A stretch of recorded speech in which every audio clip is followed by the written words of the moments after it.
Good morning everyone. मैं हूं सांदिला तिवारी और आप सबका वेलकम करती हूं अप्रिशिएट इंग्लिश चैनल में। आज हम इंडिगो चैप्टर डिस्कस करेंगे। इस चैप्टर के ऑथर और थीम्स के बारे में ऑलरेडी वीडियोस अपलोड किए जा चुके हैं। मैं आपसे रिक्वेस्ट करूंगी कि चैप्टर शुरू करने से पहले एक बार आप थीम्स का वीडियो ज़रूर देख लें और ऑथर को भी एक बार देख लें। ज़्यादा लंबा वीडियो नहीं है, 1-2 मिनट का ही है, तो प्लीज़ आप एक बार ज़रूर देख लें। इंडिगो मतलब नील, नील मतलब नीला। नाम से ही पता चल रहा है कि ये एक डाई है जिसे हम यूज करते हैं कपड़ों को रंगने में, और इंडिगो डाई को यूज करने से कपड़ों में ब्लूइश कलर आता है। जब फैब्रिक इंडस्ट्री ने बहुत ग्रो नहीं किया था और हमारे पास सिंथेटिक कलर्स नहीं थे, तब नेचुरल कलर्स यूज होता था, और इंडिगो उसका बहुत डिमांड था यूरोप के अंदर। इंडिया से सिर्फ मसाले ही नहीं जाते थे, बल्कि इंडिगो भी बहुत ज़्यादा मात्रा में जाती थी, क्योंकि यूरोप के लोगों को इंडिगो का natural colour, natural bluish colour बहुत पसंद आता था।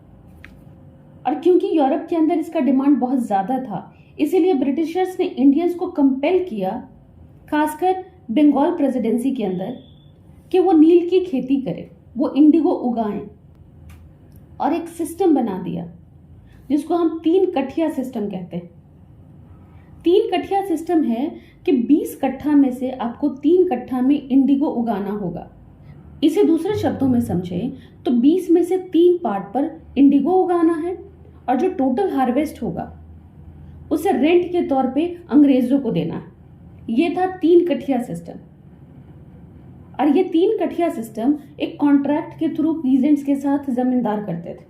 3 कठिया सिस्टम से किसानों को, पीजेंट्स को परेशानी ये थी कि उन्हें टोटल हार्वेस्ट इंडिगो का अंग्रेजों को देना होता था, और इंडिगो की खेती करने से उनकी जमीन बंजर होती थी और उस पर वो दाल, चावल या गेहूं नहीं उपजा सकते थे। जब लुईस फिशर 1942 में गांधी जी से मिलने उनके सेवाग्राम आश्रम में गए, तब उन्होंने गांधी जी से पूछा कि वो अपने मूवमेंट्स के बारे में बताएं, और गांधी जी ने जो आंसर दिया, उन आंसर्स को कंपाइल करके लुईस फिशर ने एक बुक लिखी, the life of Mahatma Gandhi, और इंडिगो उसी का एक छोटा सा टुकड़ा है। अभी मैंने सेवाग्राम आश्रम बोला, इसे प्लीज आप साबरमती आश्रम से कंफ्यूज नहीं कीजिएगा।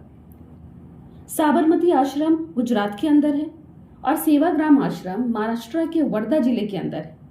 अब हम चैप्टर को शुरू करते हैं। लुईस फिशर के पूछने पे गांधी आंसर करते हैं कि ये दिसंबर 1916 की बात है, जब वो कांग्रेस का एनुअल मीटिंग अटेंड करने गए थे, और वो मीटिंग लखनऊ के अंदर थी। और कांग्रेस के लखनऊ सेशन में ही बिहार से एक पीजेंट आया था, जो कांग्रेस के लोगों से रिक्वेस्ट करने आया था कि बिहार में जमींदार लोग पीजेंट्स पे बहुत ज्यादा जुल्म कर रहे हैं, तो कांग्रेस इसमें इंटरवेंशन दिखाए, इसमें इंटरवीन करे और वहां के लोगों की, बिहार के लोगों की हेल्प करे। वो पीजेंट था राजकुमार शुक्ला। तब राजकुमार शुक्ला को किसी ने कहा कि वो गांधी जी से मिले। राजकुमार शुक्ला गांधी जी के पास गया और उन्होंने गांधी जी से रिक्वेस्ट किया कि वो चंपारण चले। उन्होंने बताया कि बिहार के चंपारण में पीजेंट्स के साथ बहुत गलत हो रहा है। गांधी जी ने राजकुमार शुक्ला को बिहार चलने से मना कर दिया। उन्होंने कहा कि उन्हें कानपुर जाना है, इंडिया के कई भागों में जाना है, उनके पहले से ही कई कमिटमेंट्स हैं, तो वो बिहार नहीं आ सकते। लेकिन जहां जहां गांधी गए, राजकुमार शुक्ला उनके पीछे पीछे गए। जब गांधी ने राजकुमार शुक्ला का स्ट्रॉन्ग डिटर्मिनेशन देखा, तो उनसे कहा कि मैं फलाने फलाने डेट को कोलकाता में रहूंगा, आप वहां आइए और मुझे अपने साथ चंपारण ले चलिए। काफी महीने बीत गए, तब गांधी कोलकाता आए और उन्होंने देखा कि राजकुमार शुक्ला उनका वेट कर रहे हैं, और फिर कोलकाता से उन दोनों ने ट्रेन पकड़ा और पटना गए, और पटना में वो डॉक्टर राजेंद्र प्रसाद के घर गए, जहां उन्हें पता चला कि डॉक्टर राजेंद्र प्रसाद शहर में है ही नहीं, क्योंकि डॉक्टर राजेंद्र प्रसाद का नौकर राजकुमार शुक्ला को जानता था। इसीलिए उसने महात्मा गांधी और राजकुमार शुक्ला को जमीन पर बैठना अलाउ किया। लेकिन क्योंकि वो नौकर गांधी जी का कास्ट नहीं जानता था, इसलिए उसने गांधी जी को कुएं से पानी लेने से मना कर दिया। और गांधी जी ने बिहार के अंदर अनटचेबिलिटी प्रैक्टिसेस को देखा। अब क्योंकि डॉक्टर राजेंद्र प्रसाद शहर में है नहीं, तब गांधी ने डिसीजन लिया कि वो मुजफ्फरपुर जाएंगे। मुजफ्फरपुर चंपारण के रास्ते में ही आता था। और मुजफ्फरपुर जाने से पहले उन्होंने प्रोफेसर जेबी कृपलानी को टेलीग्राम करके इन्फॉर्म किया कि वो मुजफ्फरपुर आ रहे हैं। जब गांधी 15 अप्रैल 1917 को मुजफ्फरपुर स्टेशन पहुंचे, तब जेबी कृपलानी कई सारे स्टूडेंट्स के साथ स्टेशन पे उनका वेट कर रहे थे। गांधी मुजफ्फरपुर में 2 दिन रुके और वो रुके किसके घर? मलकानी, प्रोफेसर मलकानी के घर। कृपलानी और मलकानी में प्लीज कंफ्यूज नहीं कीजिएगा। जेबी कृपलानी और मलकानी दोनों ही गवर्नमेंट प्रोफेसर्स थे, लेकिन गांधी जी को यह देख के बड़ा ही स्ट्रेंज लगा कि दोनों ने ही कितना बड़ा रिस्क लिया। एक उनको लेने के लिए स्टेशन पे पहुंचे और मलकानी ने उन्हें अपने घर में रुकने दिया। उस जमाने में एक फ्रीडम फाइटर की कोई भी हेल्प करता था तो उसे बहुत बड़ा पनिशमेंट मिलता था, और पनिशमेंट से डरे बगैर कृपलानी और मलकानी गांधी जी की हेल्प कर रहे थे। गांधी जी मुजफ्फरपुर में रहकर ही राजकुमार शुक्ला द्वारा दिया गया सूचना और उसकी गहराई का पता लगाना चाह रहे थे। चंपारण पहुंचने से पहले ही मुजफ्फरपुर में, मोतिहारी में और पूरे चंपारण में ये खबर फैल गई कि गांधी जी मुजफ्फरपुर में रुके हुए हैं। उनके आने का मकसद क्या है? वो पीजेंट्स की हेल्प करने आए हैं, वो 3 कठिया सिस्टम के अगेंस्ट लड़ने आए हैं। और ये खबर मिलते ही पीजेंट्स पैदल, बैलगाड़ी से, गाड़ी से, जैसे भी साधन उनको मिला वो गांधी जी से मिलने पहुंच गए। जब गांधी जी ने मुजफ्फरपुर के लॉयर से पूछा कि इस केस में क्या हो सकता है, क्या करना चाहिए, तब लॉयर्स ने कहा कि वो केस लड़ने को तैयार हैं और उन्होंने एक मोटा फीस डिमांड कर दिया। तब गांधी जी ने उन्हें डांटा और कहा कि आप गरीब पीजेंट से इतना मोटा फीस कैसे एक्सपेक्ट करते हैं। और गांधी जी ने उन लॉयर्स को केस देने से या कोर्ट में जाने से ये कहकर मना कर दिया कि ये पीजेंट्स जो इतने डरे सहमे हैं, उनके अंदर से पहले डर निकालने की जरूरत, नहीं तो ये डरे हुए पीजेंट्स कोर्ट में जाएंगे तो कोई खास फायदा नहीं होगा। तो इसीलिए पहले जरूरी है कि इनको डर से बाहर निकाला जाए। गांधी जी ने जब गहराई से पता लगाया तो उन्हें पता चला कि जमीनों को बड़े बड़े टुकड़ों में बांट दिया गया है और उसके मालिक हैं ब्रिटिशर्स, जमींदार हैं ब्रिटिशर्स, और उन खेतों में, उन जमीनों पे काम करते हैं इंडियन फार्मर्स, इंडियन पीजेंट्स। और जैसा मैंने बताया कि उन पे 3 कठिया सिस्टम इंपोज किया जाता है, मतलब या तो वो 3 कट्ठा या 3 भाग या 15% ऑफ द टोटल लैंड, इस पर खेती करें और टोटल हार्वेस्ट को रेंट के तौर पे ब्रिटिशर्स को दे दें। और 3 कठिया सिस्टम में मजदूरों को, पीजेंट्स को बांधने के लिए उनसे लॉन्ग टर्म कॉन्ट्रैक्ट साइन करा के रख लिया जाता था, ताकि चाहकर भी वो इस चीज से बाहर ना निकल पाए और उन्हें मजबूरी में ही सही लेकिन लॉन्ग टर्म के लिए इंडिगो प्लांट करना पड़े। जब इंडिया के बिहार स्टेट में इंडिगो प्लांटेशन को लेकर ये सब चल ही रहा था, उसी बीच जर्मनी ने सिंथेटिक या आर्टिफिशियल इंडिगो प्रोड्यूस करना शुरू कर दिया था और इसकी वजह से यूरोप के अंदर नेचुरल, मतलब इंडिया के इंडिगो का डिमांड कम हो गया, क्योंकि इंडियन इंडिगो नेचुरल था और महंगा भी था।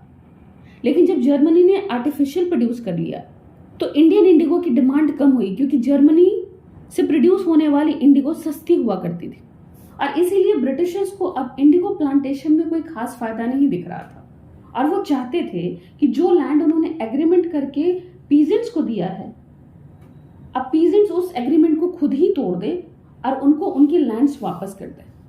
क्योंकि पीजेंट्स भी इस कॉन्ट्रैक्ट से खुश नहीं थे, इसीलिए कई पीजेंट्स अपनी मर्जी से साइन करके इस कॉन्ट्रैक्ट से बाहर आ गए और ब्रिटिशर्स को उनका जमीन दे दिया। लेकिन कुछ पीजेंट्स को ये पता चल गया कि यूरोप के अंदर इंडियन इंडिगो की डिमांड्स घटी है और इसीलिए ब्रिटिशर्स उनसे अपना जमीन वापस चाहते हैं। तो वो अड़ गए, उन्होंने कहा नहीं, आपने हमें जितने टाइम के लिए ये जमीन दिया था एक कॉन्ट्रैक्ट पे, हम उतने टाइम तक अपने पास जमीन रखेंगे। और कुछ पीजेंट्स ने लॉयर्स हायर कर लिया, विद्रोह करने लगे और कहा कि अगर आपको ये कॉन्ट्रैक्ट तोड़ना है, अपनी जमीन वापस चाहिए, तो आप हमें कुछ पर्टिकुलर अमाउंट कंपनसेशन दीजिए, तभी हम इस कॉन्ट्रैक्ट को तोड़ेंगे। और वो कोर्ट में चले गए। और इसी बीच गांधी जी भी राजकुमार शुक्ला के बुलाने पे चंपारण आ गए। चंपारण आने के बाद उन्होंने सोचा नहीं, सबसे पहले ऑफिशियल से जानने की कोशिश करनी चाहिए कि सच्चाई है क्या। तो वो ब्रिटिश लैंडलॉर्ड्स एसोसिएशन के सेक्रेटरी के पास गए और उनसे सच जानना चाहा, लेकिन सेक्रेटरी ने ये कहा कि नहीं, तुम आउटसाइडर हो, मैं तुम्हें कोई इन्फॉर्मेशन नहीं दूंगा। और गांधी जी को कोई सूचना नहीं दी गई। तब गांधी जी तिरहुत डिवीजन के ब्रिटिश ऑफिशियल कमिश्नर के पास गए और उनसे बात करके इस बारे में जानने की कोशिश की कि प्रॉब्लम क्या है, कितनी बड़ी है या सच क्या है। लेकिन कमिश्नर ने भी गांधी को आउटसाइडर कहके ये कहा कि तुम चंपारण से चले जाओ। गांधी जी चंपारण से तो नहीं गए, उल्टा उन्होंने कमिश्नर से कहा कि आप मेरी ही कंट्री में, मेरी ही जमीन से मुझे बाहर नहीं निकाल सकते। और उन्होंने डिसाइड किया कि वो मोतिहारी में रहेंगे, वहीं से सारा इन्वेस्टिगेशन करेंगे।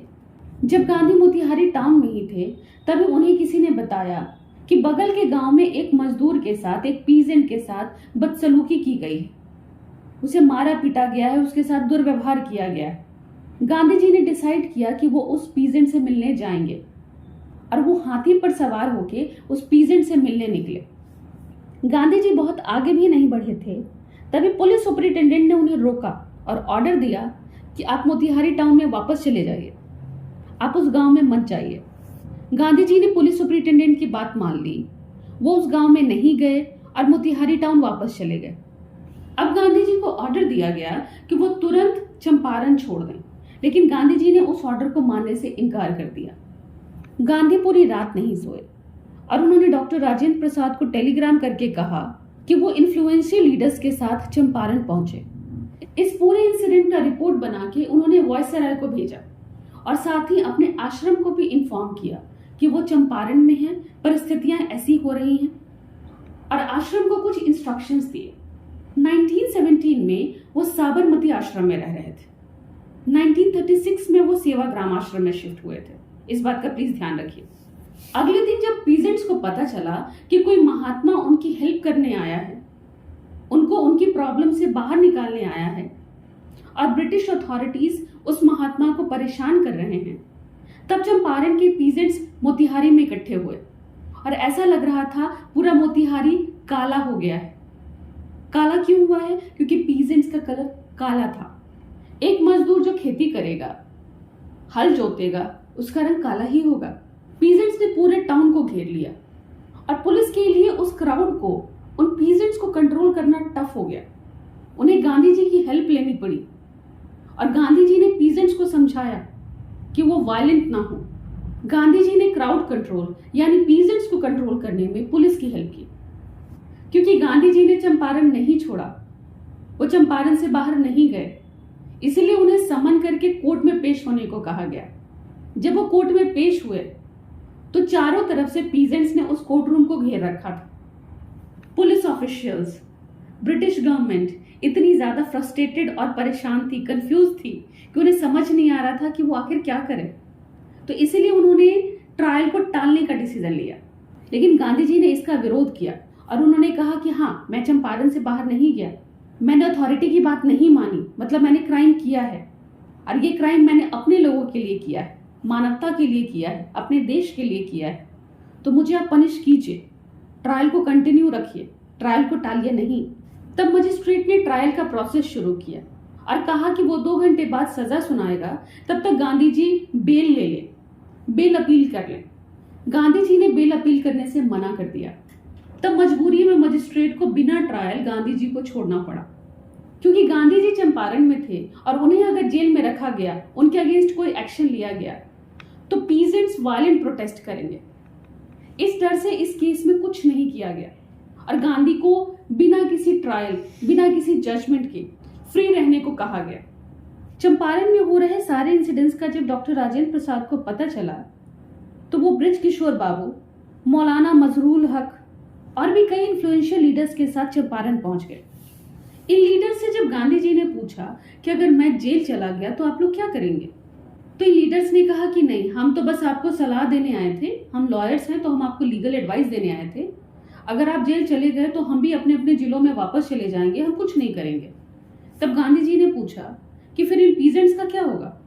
तब बिहार के प्रोमिनेंट लीडर्स ने सोचा कि जब ये आउटसाइडर होके पीजेंट्स की हेल्प करना चाहते हैं और अगर हम पीजेंट्स की हेल्प ना करें तो ये तो बड़ी शर्मनाक बात हो जाएगी, और कल हम इन्हीं लोकल्स के सामने कैसे जाएंगे और क्लेम करेंगे कि हम तुम्हारे नेता हैं। और सारे नेताओं ने गांधी जी से कहा कि अगर आप जेल जाएंगे तो हम भी आपके साथ जेल चलने को तैयार हैं।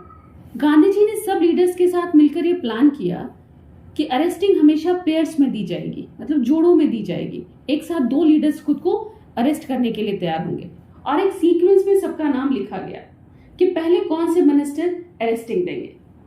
इन सारी प्लानिंग्स के बाद गांधी जी इन पॉलिटिशियंस, इन लॉयर्स के साथ मिलकर पीजेंट्स के ग्रीवांसेस पे काम करना शुरू कर दिए और इंक्वायरी के लिए 10,000 पीजेंट्स की रिटन कंप्लेंट्स ली गई, उनके ग्रीवांसेस लिए गए और साथ ही एविडेंस कलेक्ट करने की कोशिश की गई कि इसमें कितनी सच्चाई है, इसे कैसे ब्रिटिशर्स के सामने स्टैब्लिश किया जा सके कि हाँ, जमींदारों ने पीजेंट्स के साथ बुरा किया है।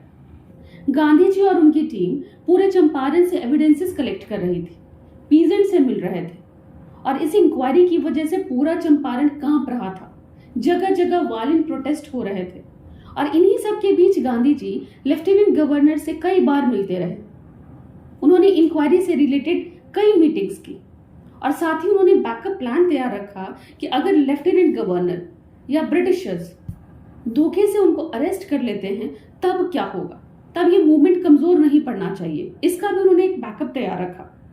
गांधी जी लगातार 7 महीने चंपारण में रहे और उसके बाद भी वो हर कुछ दिनों के लिए चंपारण आते रहे। ऑलमोस्ट 1 साल के लिए गांधी जी का कंप्लीटली चंपारण के प्रति अटेंशन और डेडिकेशन बना रहा। पीजेंट्स की प्रॉब्लम्स को रिजॉल्व करने के लिए उन्होंने पूरा 1 साल डेडिकेट किया और पीजेंट्स के लिए इस पूरे जस्टिस की लड़ाई को ही हम नील आंदोलन या इंडिगो मूवमेंट के नाम से जानते हैं। इंक्वायरी में जमींदारों के अगेंस्ट पहाड़ों जितना ऊंचा सबूत मिला, मतलब काफी सबूत मिले। अब क्योंकि इंक्वायरी में जमींदारों के अगेंस्ट इतने सारे एविडेंस मिले थे तो ये तो कंफर्म था कि पीजेंट्स को वो कंपनसेशन देंगे कॉन्ट्रैक्ट से बाहर आने के लिए, लेकिन कितना देंगे इस पे नेगोशिएशंस हो रहे थे और काफी नेगोशिएशंस के बाद गांधी जी 25% पे मान गए और गांधी जी ने कहा कि अमाउंट बेशक कम है, ये रिफंड बेशक कम है, लेकिन जमींदारों के लिए ये रिफंड पीजेंट्स को देना मतलब अपना प्रेस्टीज देना है। और जब पीजेंट्स को जमींदारों से कंपनसेशन मिलना तय हो गया तब पीजेंट्स ने भी ये फील किया कि उनके भी कुछ राइट्स हैं, उनके लिए भी कोई खड़ा होने वाला है। जब गांधी चंपारण में थे तो कई लोग बॉम्बे से, पुणे से चंपारण आ गए। गांधी जी चंपारण के लोगों की गरीबी, पिछड़ापन और बदहाली देखकर काफी दुखी थे, तो उन्होंने नरहरि पारेख, महादेव देसाई और भी कई लोग जो बॉम्बे या पुणे से आए थे उन सबको गांव वालों की सेवा में, उनकी हेल्प में लगा दिए।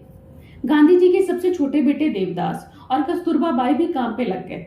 उन्होंने भी चंपारण के लोगों के लिए काफी कुछ किया। 6 गांवों में प्राइमरी स्कूल्स खोले गए। कस्तूरबा गांधी लोगों को साफ सफाई और आश्रम के रूल्स सिखाते थे। चंपारण की हेल्थ कंडीशन भी बहुत पिटिएबल थी, बहुत दयनीय, मिजरेबल थी और गांधी जी ने पुणे और बॉम्बे से आए डॉक्टर्स को लोगों की ट्रीटमेंट में लगा दिया। किसी को भी जीभ में छाले पड़े, स्किन प्रॉब्लम हो, मलेरिया जैसा बुखार हो या छोटी मोटी प्रॉब्लम्स के लिए 3 दवाई दिया जाता था। एक था कैस्टरॉल, दूसरा क्विनिन और तीसरा सल्फर। गांधी जी ने जब देखा कि चंपारण की औरतें बहुत गंदी तरह रह रही, उनका साफ सफाई का लेवल बहुत खराब है, तो उन्होंने कस्तूरबा गांधी से कहा कि आप इन औरतों को समझाइए, बात कीजिए कि वो थोड़ी साफ सुथरी रहें। जब कस्तूरबा गांधी ने वहां की महिलाओं से बात करने की कोशिश की तब एक महिला ने उनका हाथ पकड़ा और अपने हट में लेके गई, अपनी झोपड़ी में लेके गई और कहा, देखिए ना, यहाँ अलमारी है, ना कोई बॉक्स है, मेरे पास सिर्फ एक ही साड़ी है पहनने को जो मैंने अभी पहन रखी है। इतनी ज्यादा गरीबी थी चंपारण के अंदर। गांधी जी चंपारण में रहते हुए सिर्फ चंपारण के लोगों की ही सेवा नहीं कर रहे थे, पैरेलली वो अपने आश्रम का भी ख्याल रख रहे थे। और वो इस बात से पता चलता है कि चंपारण में रहते हुए भी वो अपने आश्रम को लिखते हैं कि लैट्रिन की टंकी भर गई होगी तो दूसरी खुदवा लीजिए वरना गंदी स्मेल आएगी। गांधी जी ने चंपारण को काफी कुछ दिया और चंपारण ने भी गांधी जी को काफी कुछ दिया। चंपारण ने गांधी जी को इंडिया में स्टैब्लिश किया क्योंकि ये इंडिया में उनका पहला मूवमेंट था। गांधी जी के कारण ही कुछ सालों में 3 कठिया सिस्टम चंपारण के अंदर कंप्लीटली बंद हो गया। Gandhi ji author Louis Fisher को बताते हैं कि उन्होंने चंपारण में रहते हुए ब्रिटिशर्स के साथ कुछ भी नहीं किया, सिर्फ उन्हें यह बताया कि ब्रिटिशर्स गांधी के जमीन पर ही गांधी को ऑर्डर्स नहीं दे सकते और गांधी उन ऑर्डर्स को मानने के लिए बाध्य नहीं है। गांधी जी की राजनीति, गांधी जी का पॉलिटिक्स कोई बहुत बड़े एजेंडा पे आधारित नहीं था। वो इंडियंस के डे टू डे प्रॉब्लम्स पे बेस्ड था। गांधी जी की राजनीति लोगों की लाइफ्स को बेहतर और आसान बनाना था। गांधी जी ये चाहते थे, उनका ये मानना था कि इंडियंस अपने पैरों पे खड़े हो जाएं, वो फ्री हो जाएं और वो अपने पैरों पे खड़े होकर, वो फ्री होकर आजादी मांगे और आजादी लें। गांधी जी सेल्फ रिलायंस यानी आत्मनिर्भरता पे यकीन करते थे और इसका एक एग्जाम्पल देते हुए लुइस फिशर बताते हैं कि जब गांधी जी चंपारण में थे तब उनका एक फॉलोअर जो एक अंग्रेज थे वो फिजी आइलैंड पे ड्यूटी ज्वाइन करने जा रहे थे। ड्यूटी ज्वाइन करने जाने से पहले वो गांधी जी से मिलने चंपारण आए। जब डॉक्टर राजेंद्र प्रसाद और कई लीडर्स ने उस अंग्रेज को देखा तो उन्होंने गांधी जी से कहा कि क्यों ना आप इस अंग्रेज को बोले कि ये फिजी आइलैंड ना जाए, यही चंपारण में रहे और हमारे साथ ब्रिटिशर्स के अगेंस्ट फाइट करे, क्योंकि अगर एक अंग्रेज के साथ दूसरा अंग्रेज लड़ेगा तो हमारे लिए जीत मिलना उतना आसान हो जाएगा। गांधी जी ने इसका कंप्लीटली विरोध किया और कहा कि ये दिखाता है कि आप लोग दिल के कितने कमजोर हैं। ये हमारी लड़ाई है, हम इंडियंस की लड़ाई है और हम एक अंग्रेज को दूसरे अंग्रेज के सामने खड़ा करके अपनी कमजोरी नहीं दिखा सकते। हम अपने लिए सक्षम हैं, हम अपनी लड़ाई में लड़ने के लिए कैपेबल हैं और ये हमारी वीकनेस होगी अगर हम एक अंग्रेज के अगेंस्ट दूसरे अंग्रेज को यूज करते हैं। उन्होंने कहा कि नहीं, हमें अंग्रेजों से लड़ने के लिए दूसरे अंग्रेज की सहायता लेने की कोई जरूरत नहीं है, हमें सहारे की जरूरत नहीं है। और इस तरह गांधी ने इंडिया को सेल्फ रिलायंस सिखाया, आत्मनिर्भरता सिखाया। अगर आपको ये चैप्टर पसंद आया हो तो प्लीज सब्सक्राइब कीजिए, अपने दूसरे फ्रेंड्स के साथ इसे शेयर कीजिए और वीडियो को लाइक भी कर दीजिए। Thank you.